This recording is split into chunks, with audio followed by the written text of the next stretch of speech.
In this talk, I will talk about the Laplacian, weighted Laplacian and weighted Ricci curvature in Finsler geometry.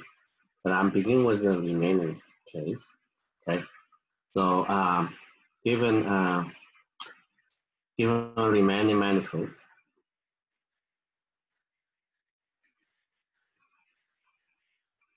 given a Riemann manifold, L, F, M, G, we Riemann manifold, and with a volume form. Now, this volume form is not necessary to be the Riemann volume form, just an arbitrary volume form. So we can express in the form e to the negative f dvg. Okay? The dvg is a Riemann volume form induced by Riemann metric. Then we have the so-called weighted Laplacian. Okay, and it's called Laplacian f, and it's defined in the following way. And actually, this is a Laplace of the Riemann metric, and minus df, the gradient of u. Okay.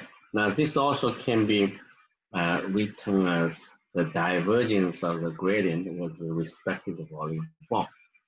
Okay. This can be also viewed as the divergence with respect to the volume form of the gradient.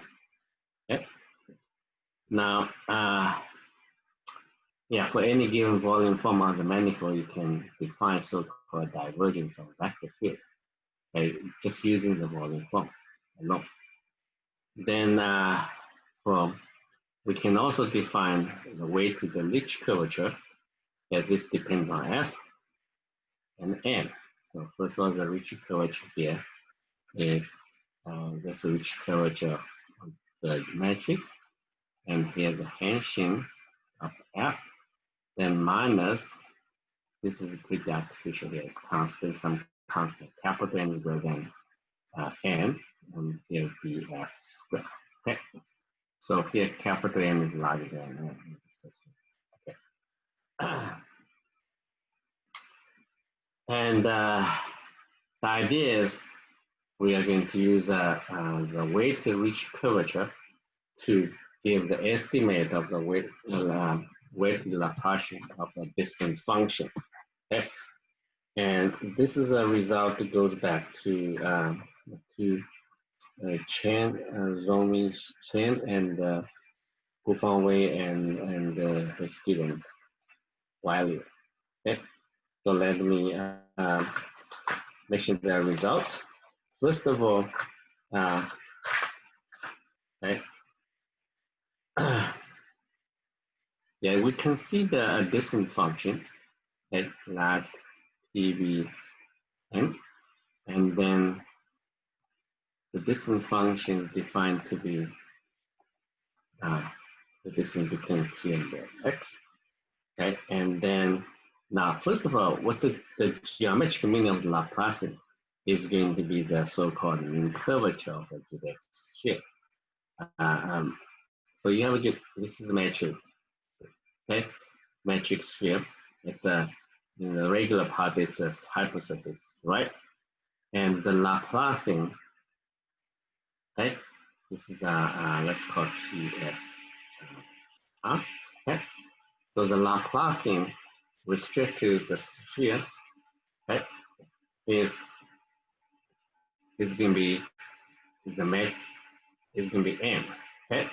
So if that point is x, that's the mx, and this is going to be called the mean curvature of this hypersurface in the Riemann manifold. Now, there are two versions of it. Another one is Laplace of the rho restricted to the sphere. This is denoted by mfx. Okay. All right.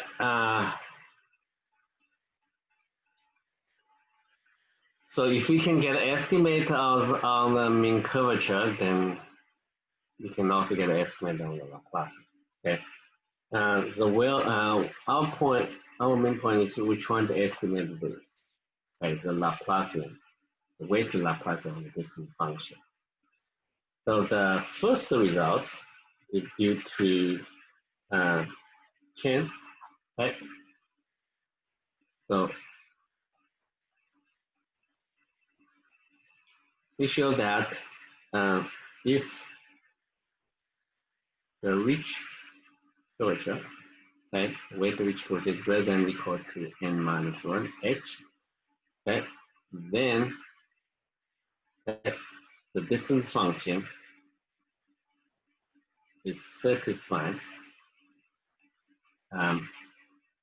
It's bounded from above, mh and rho. Okay. Now, where mh is going to be defined by the following function. Is going to be the derivative here, sht n minus 1. Okay. Now, question is what is hst? And that is a unique solution to the ODE. Okay. So this is going to be the second derivative, okay, plus s is 0 and sh 0 is 0 and sh 1 and 0, sorry, is going to be 1. So it depends on sign of h. You know, you can, if h is going to be 1, and that is just sign, sht is just sign t. Okay. If h is negative, you get a hyperbolic function. Okay. So this is what we got. You know, I just give one example. And then, and as a curvature bound, you can also get an upper bound. For example, in the paper by Wee and Wiley, they can show that if, so this time the boundaries are separate.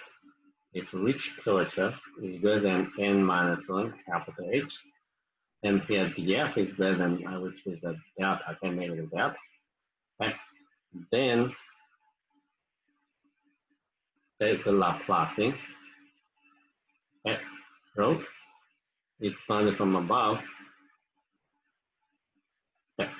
So how do you define this mh delta t? Okay. This is defined to be the derivative of, let me put the derivative here, natural e to the delta t, sht n minus 1. Okay.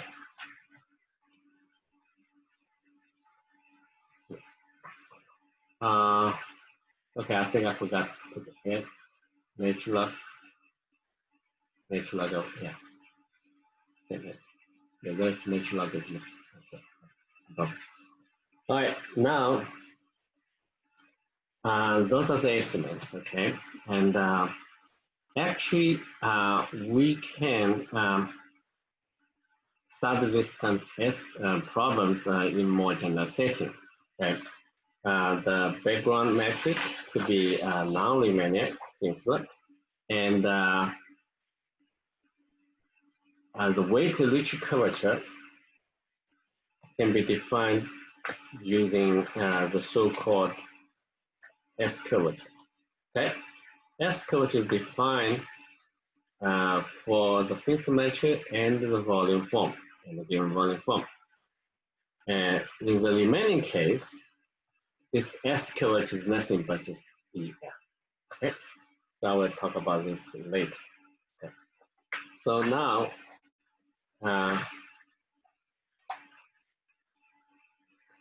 let me give a brief introduction on Finsler geometry. Okay.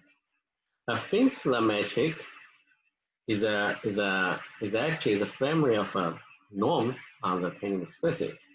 So it's become a function on tangent boundary. Okay, so a Finsler metric f on M is actually a function f on the tangent bound. Okay. And it has the following property. First of all, which is a smooth away from zero section. Okay, this is yeah, we can yeah, f, let's see, infinity away from zero section with the following property. A, it has the following homogeneity condition, lambda f x y. Now here's a notation for tangent bound. Okay, for the tangent bound, we denote the point by x y. Okay, and here y, actually y is a tangent vector at point x. So I'm not going to distinguish between x and its coordinates x1, x2, xn, and y. I'm not going to distinguish the vector y with its coefficient coefficients of the vector. Okay. So the second condition is this matrix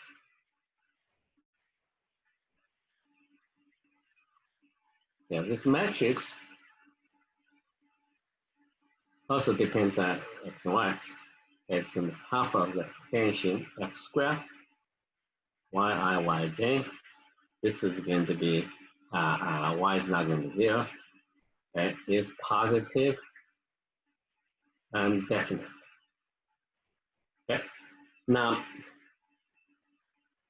the positive definite implies okay, fx y1 plus y2 is going to be,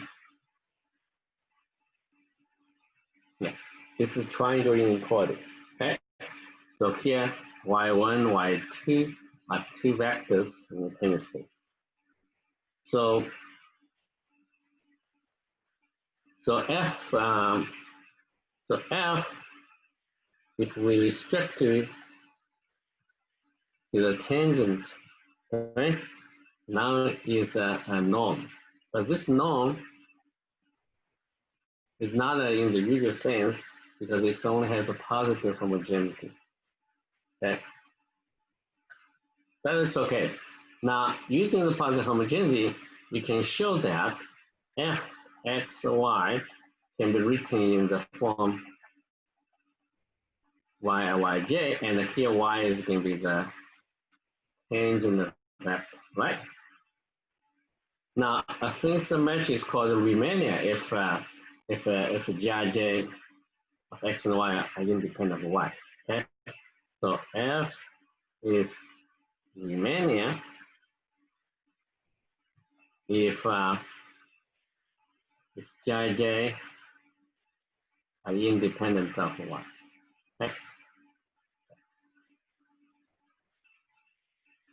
So Riemannian matrix can be also described in this form.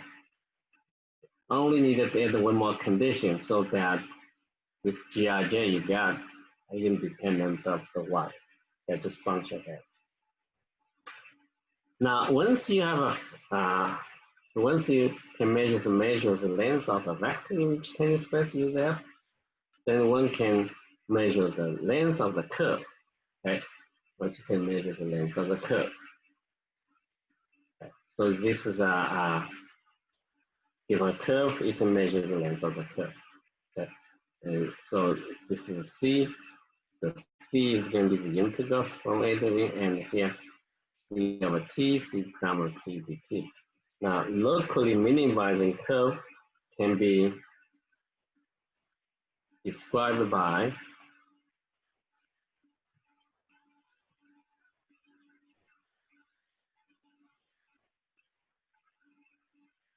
are characterized by local by a system of second order ODEs. Okay.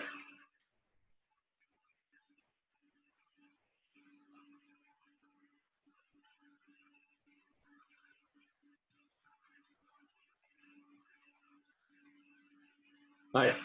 So plus 2gi and here x dx dt. Now here x are the coordinates of the curve. Okay. So this is again the 0.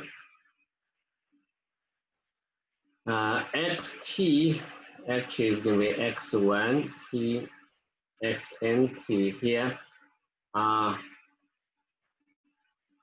the local coordinates of CLT. Okay, so the local minimizer curve. Okay. So now you can describe capital GI as a partial derivative of GIJ. So I'm not going to give the details here where XIY, capital G I XY can be expressed in the form like something like that. Right? Now, capital GI, it's not a part of the tensor, it's not coefficient of tensor. However, okay, in the natural coordinates, in the natural local coordinates of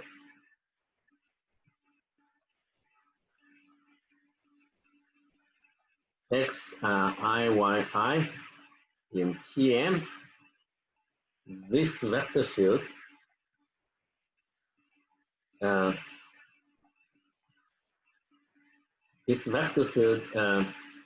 is globally defined actually. That is a globally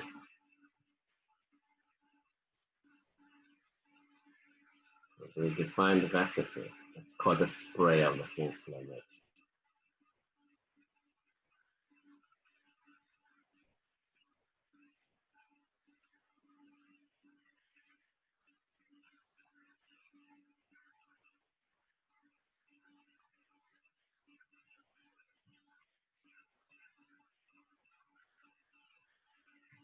I call the spray.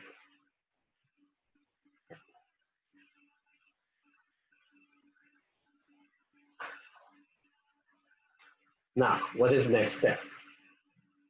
Well, you have to introduce the notion of the curvature, right? Introduce the notion of the curvature. There are many ways to introduce the notion of the curvature, okay? But there's the quickest way to introduce notion of curvature is very simple. You let two capsules, okay, nji, as this is the partial derivative of y with respect to yj, and the gamma ijk.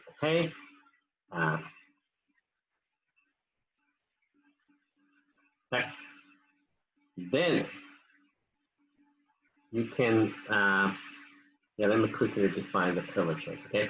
Then let omega I to dxi, omega n plus I, that's going to be, it's called delta y, but actually dyi plus n ji dx. Okay. Then I also have omega ji gamma jkxi dxk. Now those are all the local quantities on the Tn. Okay. First of all, you will see that d omega I is omega j with ji. We have this. Okay, that's just because gamma jk equals gamma aj. Then you put omega ji, d omega ji minus omega jk, omega ki. So this is our curvature form, okay? And you can show that actually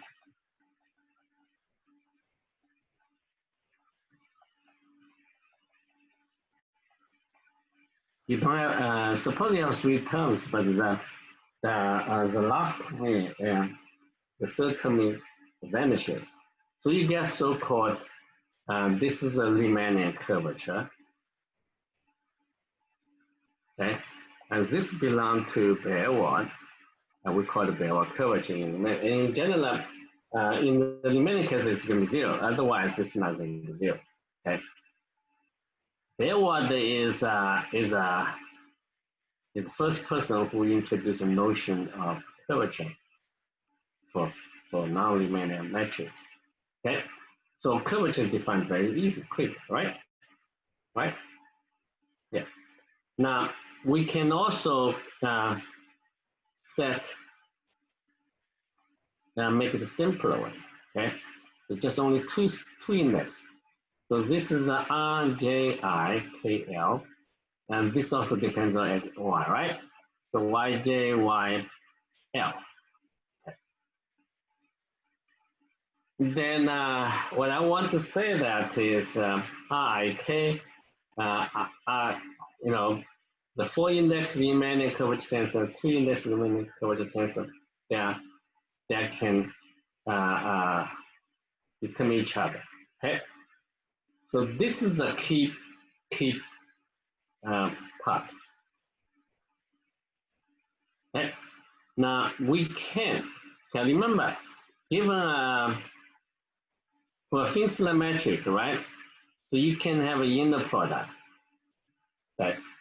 For every direction, you get an inner product for any direction. Right? Then you get an inner product. This is defined to be YRVJ, okay? And you can also define a linear transformation. Okay? It is defined in the following way. U here is R, I, K, and this depends on the direction of X, Y, right? And then you have a UK, and here is a okay. So this is called, this is linear map, actually. It's called, it's called a Riemannian curvature. Okay. So this one has a few important properties. First of all, if you y is replaced by lambda y, that's going to be lambda square r lambda y, okay? Here lambda is positive. Second, this is going to be 0. Now, more important, it is self-adjoint.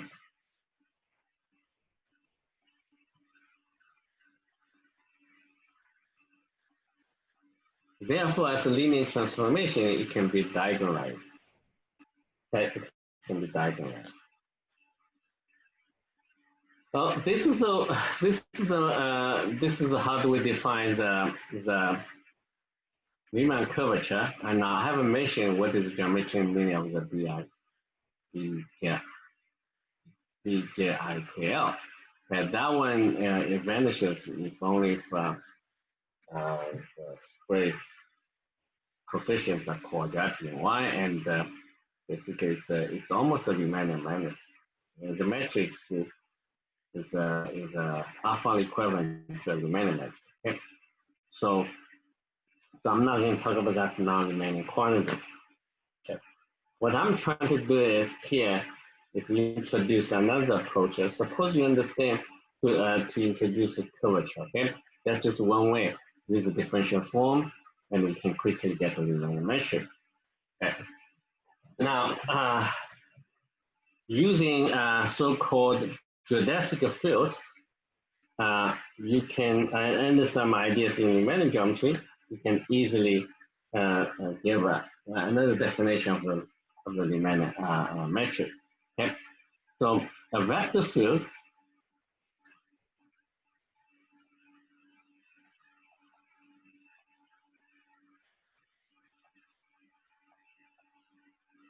an open set.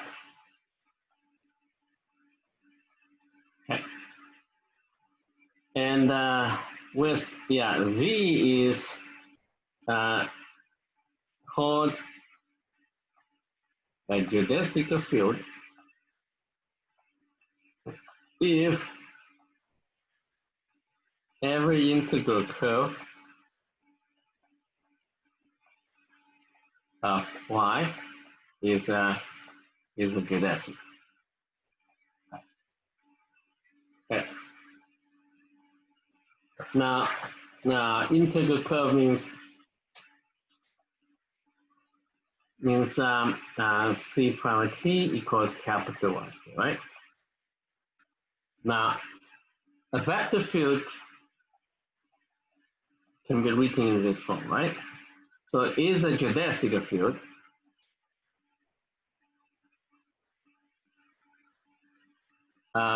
You can, in local coordinates, it can be characterized by the following expression, okay? So if, only if, y, capital Yj, and capital J, plus 2 capital. Okay. This actually is a second order differential questions. Okay. Well, so we assume from now on we assume y is a geodesic field.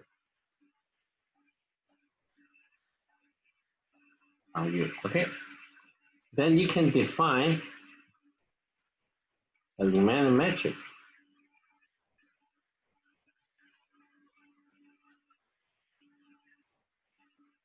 Okay.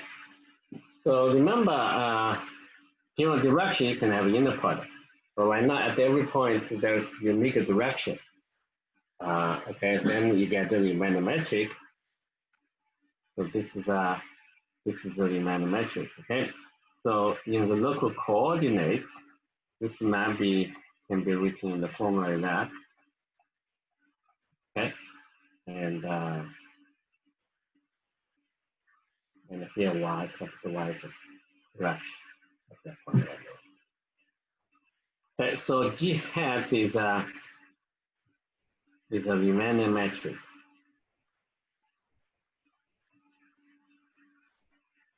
All right. It's a Riemann metric, and so you can have the reciprocal connection, right? So you're familiar with that, and then also you can define the Riemann metric.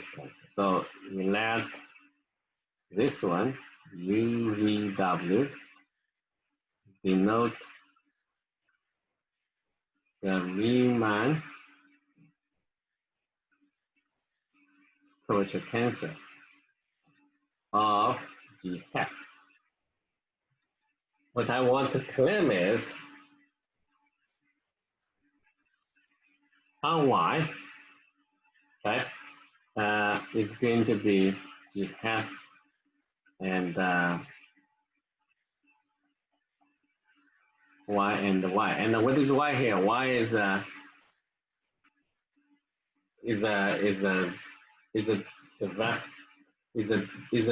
vector restriction of the geodesic field at that particular point.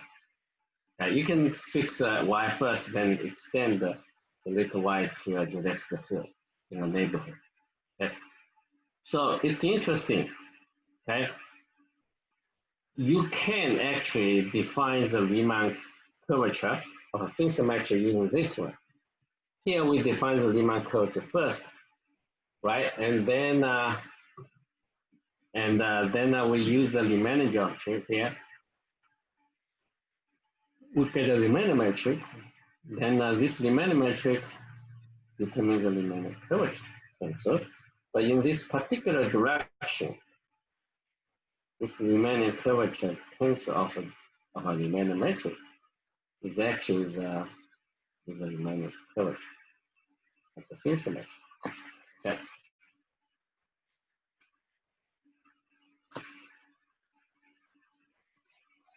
So this is about the curvature. Then there's a so-called Ricci curvature, right, in the direction y, and it's defined to be the trace of y. Okay? And locally, it's just like this. Okay?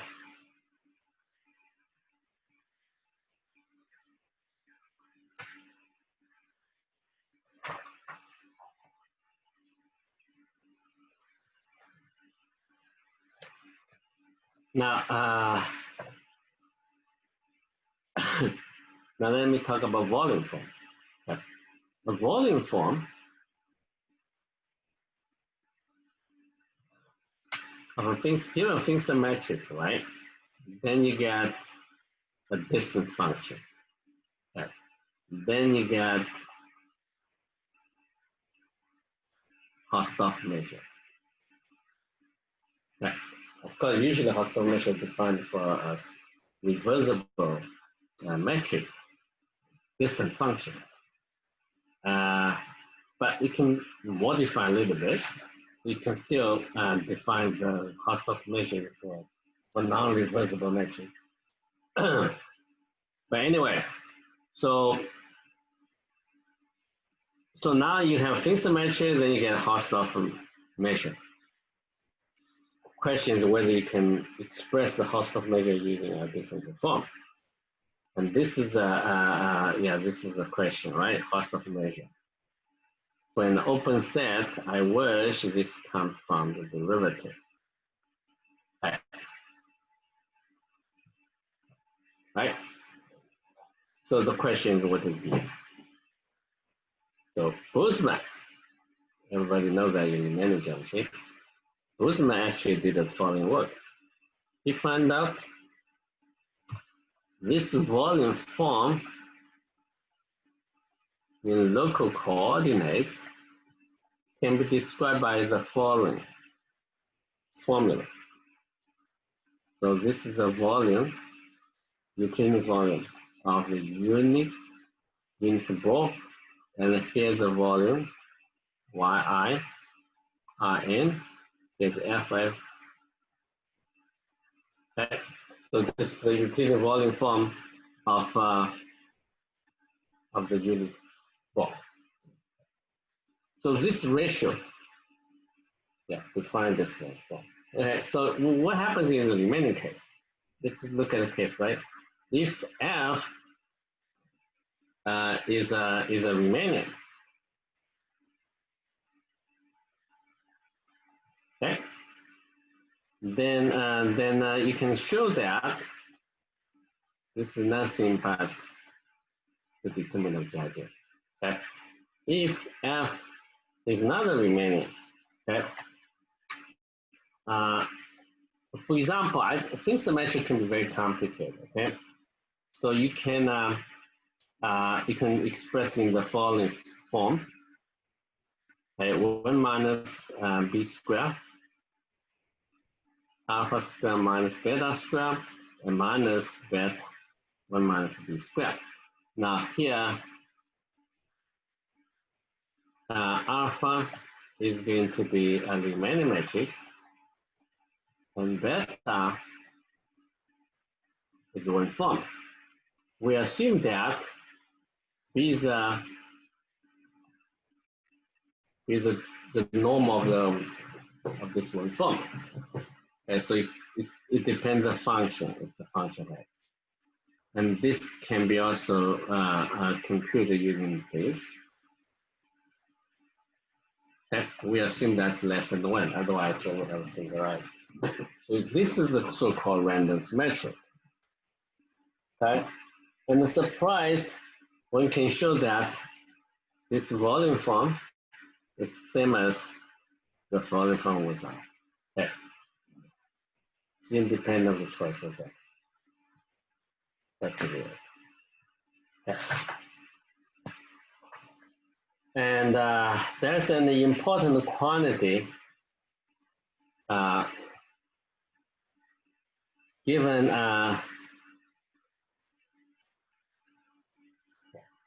so let f mf dv via Finsler metric measure manifold. Okay, here we do not assume dv is just dv is we do not assume that dv is a volume form defined above, right? Determined by Finsler matrix analysis. Okay.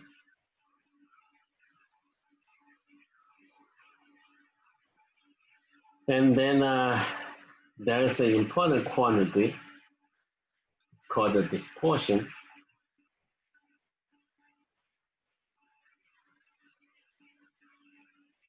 Okay. Okay. You know, here dv is going to be vx dx dxn. Okay, so just put the coefficient in volume form. In the remaining case, this is going to be if the volume form is a remaining volume form, this tau is going to be 0, okay, because it's natural log of 1. The so-called S curvature is going to be the derivative of the tau along the geodesic. Okay. And here C, this is going to be the geodesic in the direction of y.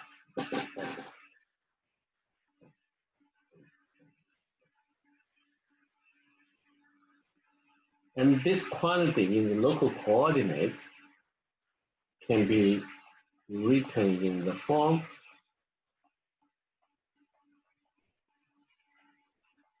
right? The first part purely depends on the Finsler metric. The second part involves the volume form.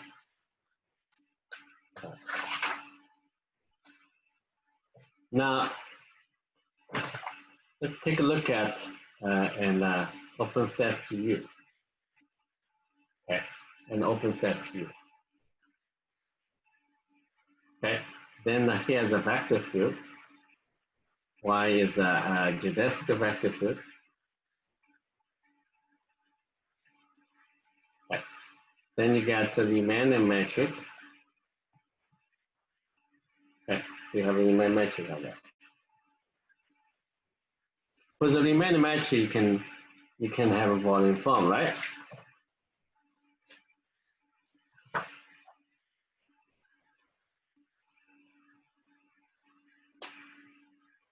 And you can express no problem, right? So I'm curious, what is the f of x here? The f of x is nothing but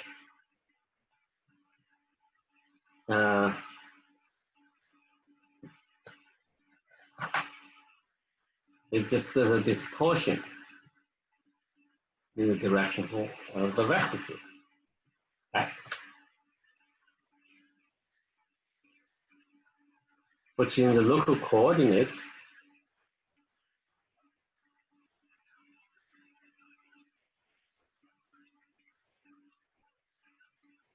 right? But this inside one is going to be a determinant of a g hat ij sigma x. Okay.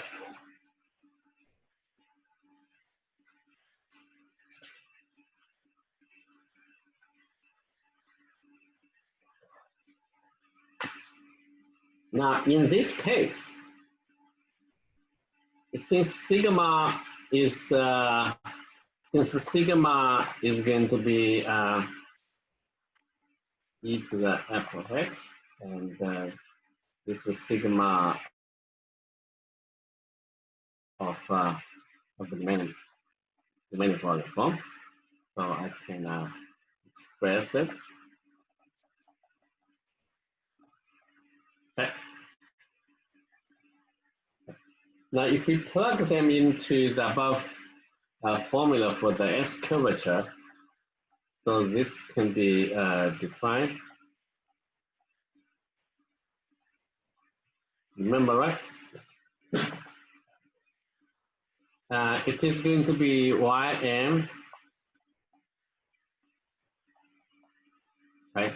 Natural log e to the f of x and determinant of it. Okay, but this two,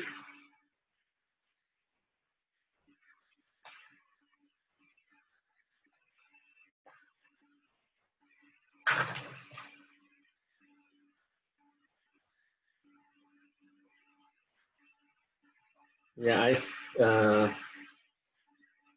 yeah, actually you can show that this is actually is a combine them. Actually, you can get just the Ym fxm. Okay, so in other words, this is just the df.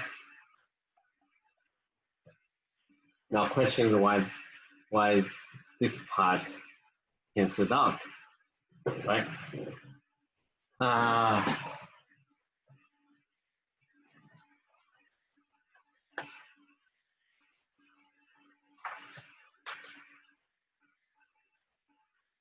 Yeah, this is we needed to show that note acting on the y-x, right, is going to be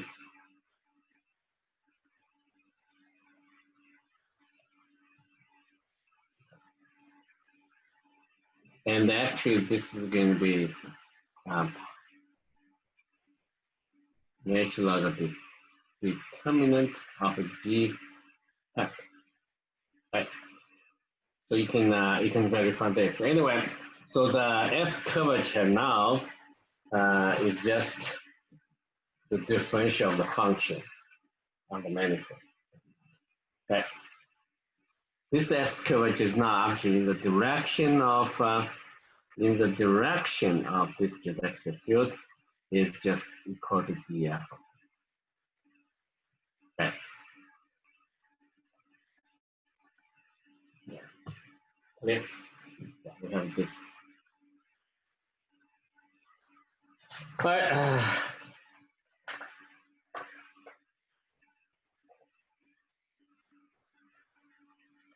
then then I'm going to talk about Laplacian. Okay. How to define the gradient of the function. Okay. The gradient of the function can be defined in the, you can use a Lagrangian, but let me skip that part. Given a smooth function f on the manifold, okay, we assume that df of x is not in 0 at a particular point. All right, then the important fact is there is a unique vector, okay, such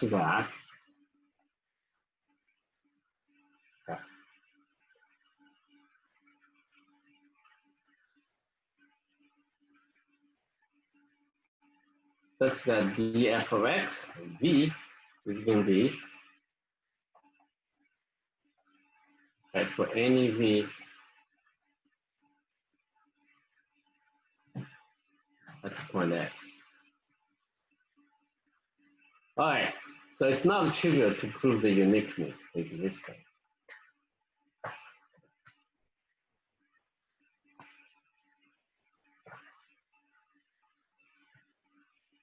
And we can, in the remaining case, yeah, everything becomes simpler when the matrix is remaining, right? If the matrix is not remaining, then this will be very complicated.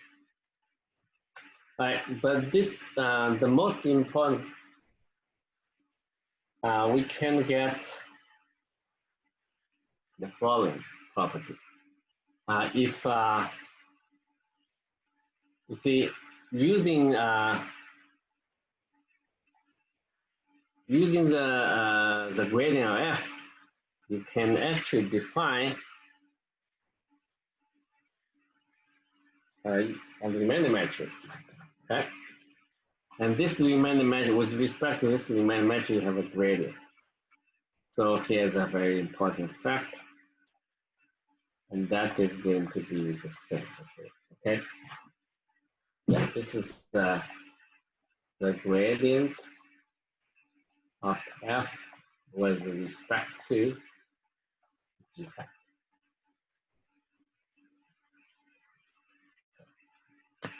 Now, how to define the Hessian? The Hessian is defined in the following way. Here's a point P. Okay. Now let's call it x. Okay. Amplitude from y, then I get a geodesic C.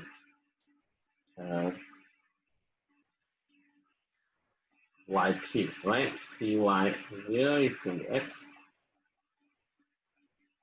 Okay. Then the so-called Hessian of f in the direction y is going to be the second derivative.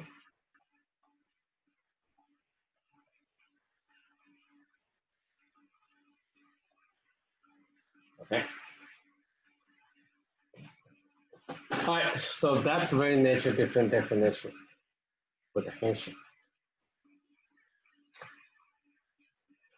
Now, how to describe the Hessian using, actually you can use the geodesic field, okay, to describe the Hessian. So if capital Y is a geodesic extension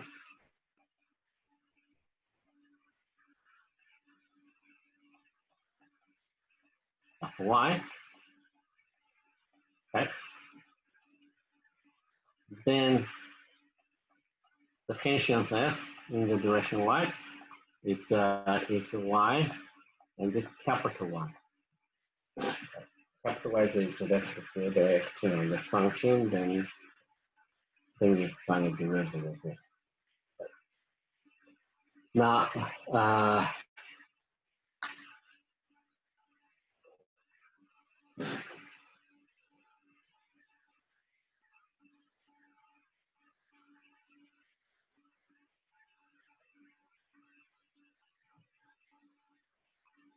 we given volume form,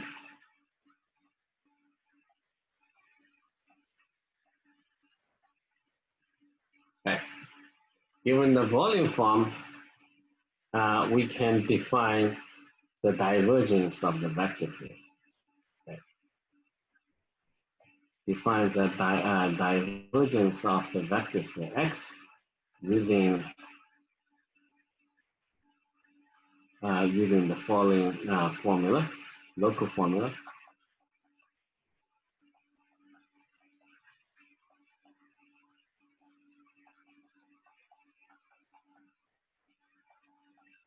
Right.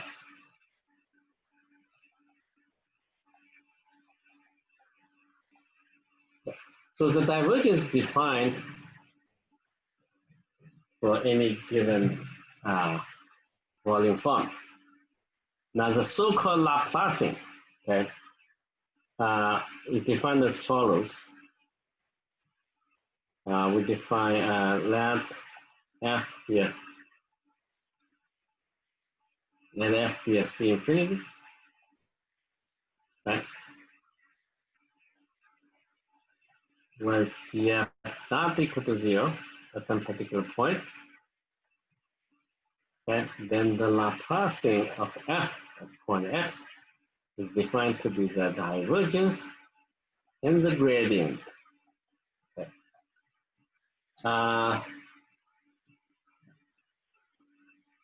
So locally, the gradient is a vector field not equal to 0, right? Smooth. So you can define the divergence. And this is a nonlinear Laplacian. It is a fully nonlinear Laplacian.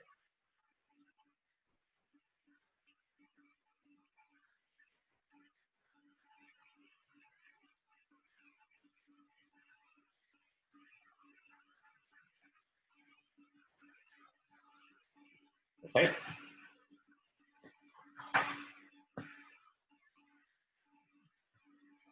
So we are very interested in distant functions. So given a distant function,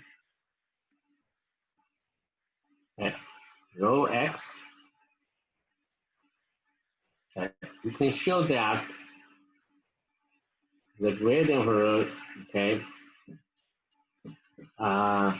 first of all, the length is going to be 1. Second, it is a geodesic field, as long as it's smooth.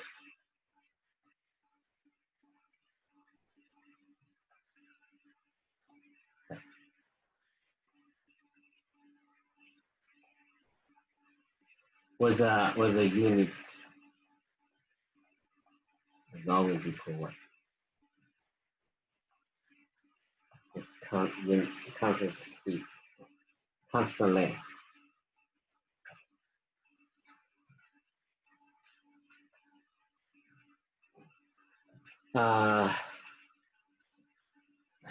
So now you can let the hat to be the Riemann metric induced by this geodesic field. Okay. Then remember we have the distortion, right? Then you let f of x to be the distortion, the direction. Distortion in the direction of the gradient of the distant function. Okay. Then we have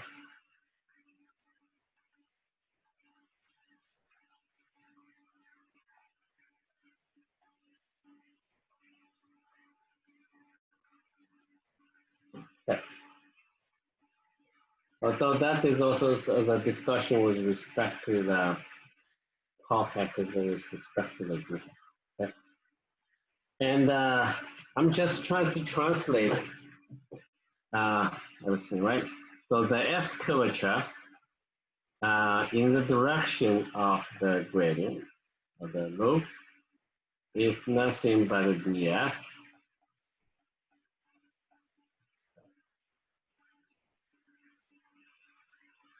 Okay. And we also can define the dot, the derivative of the S in the along the geodesic. And that one is just Hessian of f in the direction. Okay.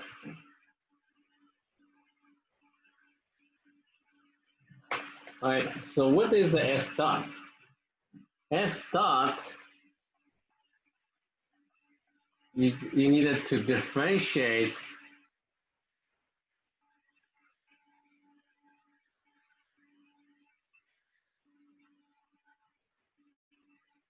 okay, and set it to be here. It's the derivative of this S curvature along the geodesic. All right, and then becomes the Hessian of f. What is f? F, roughly speaking, f is going to be dv equals e to the f of x dvg. Okay, g hat is a local Riemann metric. So we use a geodesic field, especially the gradient of the distant function, to build the bridge from the Riemann geometry to non-Riemann field. Okay. Now, how about the Laplacian in this case? Okay. The Laplacian, I can also quickly get the Laplacian of rho is nothing but the Laplacian of gf rho minus df. Okay, this is Laplace. Okay, so in order to estimate the Laplacian, you needed to estimate this part. This is nothing but the weighted Laplacian, right? Remember this f, right?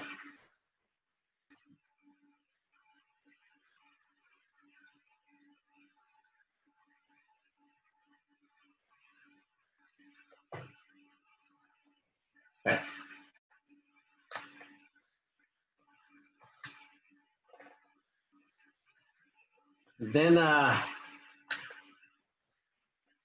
Then from here you can also get the Ricci n, right? And this is remember this, how do we define? Is this defined to be Ricci? This is a Ricci curvature, okay? Defined by the Finsler metric minus plus s dot minus 1 over capital N. But this is in general direction. But you restrict it to the direction of the gradient.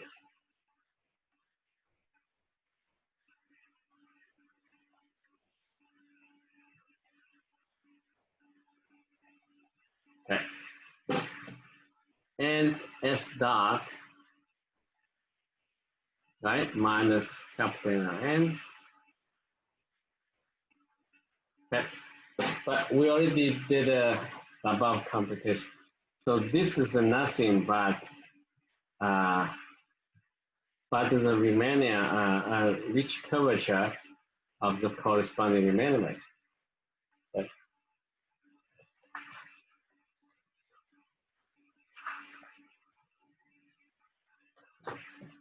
Right? And this part is the Hessian of f. Okay. And this is a capital N.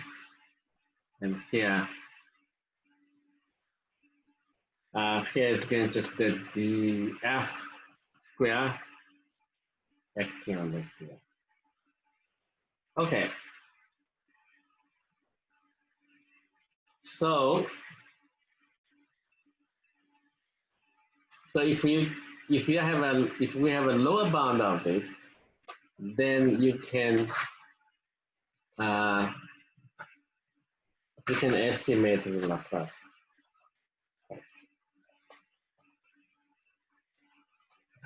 So for example, by chance there, right?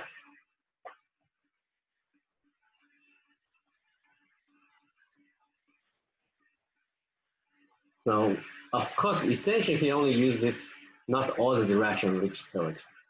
So if this is a greater than equal to capital N minus S. Okay.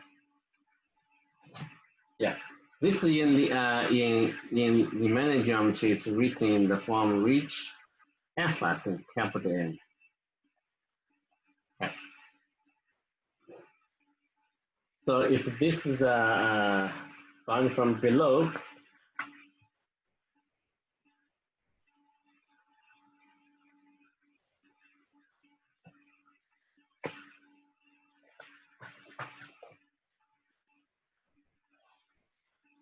then you can get an up bound. Right, so now you have, yeah, this is same as Ricci capital F, right? Okay. So this is a Laplacian. Yeah, this is just the delta F rho, right? It's less than equal to.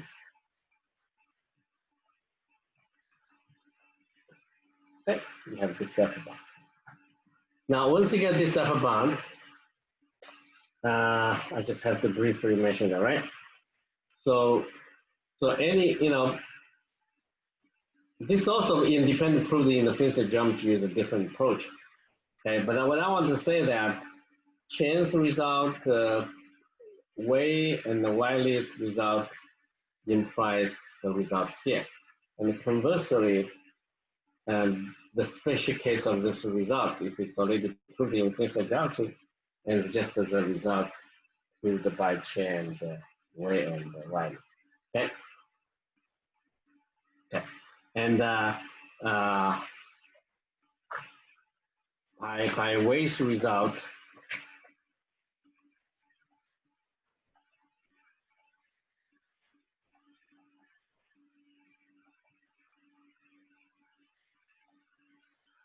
right? So if we have Ricci curvature greater than equal to n minus 1 h, and you have to assume the S curvature is greater than delta, right? Then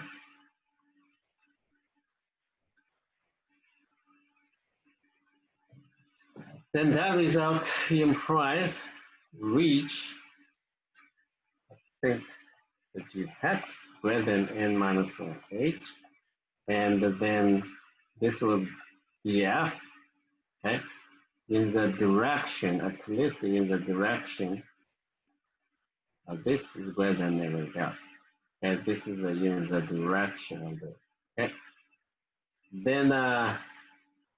Then using their result, you can estimate,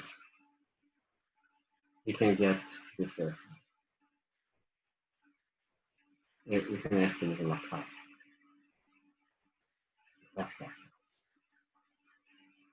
Okay, so which is going to be less than or equal to, okay.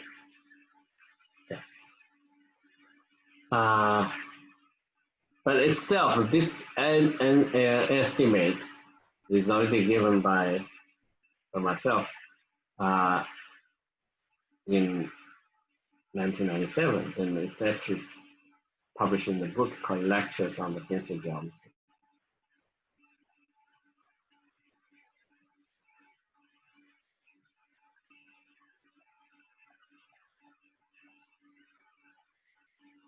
Okay, so the special case, yeah, this we get, we can get the result in the Riemann geometry, in the Finsler geometry, right, from the result in the Riemann geometry. Okay, and the result in the Riemann geometry can be also viewed as special case of the estimates for the Finsler. Okay. So then after that, you can since once the Laplace can be estimated, then you can have a volume compared to them. This is when Laplace, remember, when the Laplace is restricted to the geodesic sphere, this is just yeah, it is just the mean curvature, okay?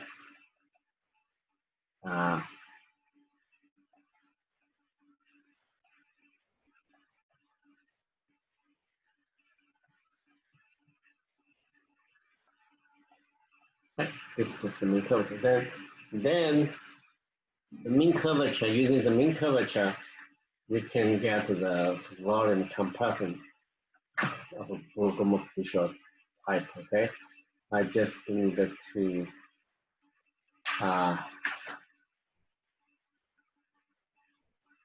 measure one of the film, okay? So, and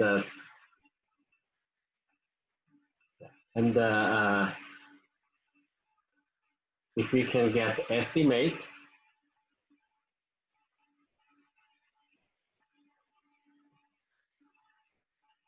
something like that equals rho of x. Okay, we assume that, you can get this estimate, and this different Ricci curvature or weight Ricci curvature lower bound, right? then one can show that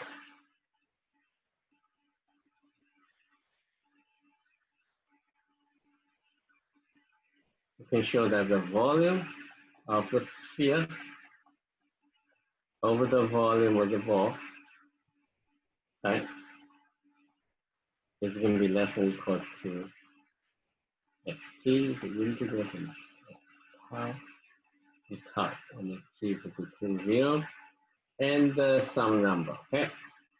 We can, yeah, be careful about this. Then you have a relative comparison term, okay? Then you can have the relative comparison term, T and capital R.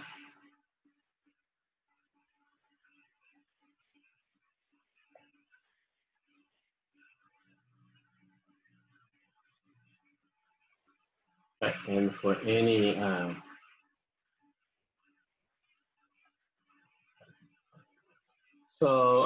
then you have a lot of variations. Okay, as long as you can get the upper bound for the Laplacian of the distance function to a point, then you can estimate the volume.